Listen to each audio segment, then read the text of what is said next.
নবু বলল, সেটা বড় কথা নয় শীতলদা, সিন্দুক যে ভেঙেছিলাম সেটা তো স্বীকার করবে।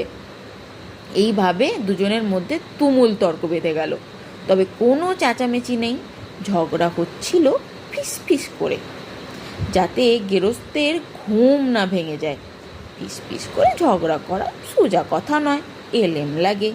শীতল বলল, দেখ নবু, বড়দের মুখে মুখে যে কথা বলতে নেই, এই শিক্ষেটাও তোর হয়নি দেখছি। চোর ডাকাত যাই হোস, মানির মানটা তো দিবি। যাকগে, এখন তুই কেটে পড়। সামনের ফাল্গুনে আমার ছোট মেয়ের বিয়ে, পাত্রপক্ষ 6,000 টাকা পণ চেয়েছে, তার উপর সোনা দানা। বিয়ের খরচ খরচা তো বড় কম নয়। তুই বরং শিবু হালুয়ের বাড়িতে গিয়ে কাজ সেরে আয়।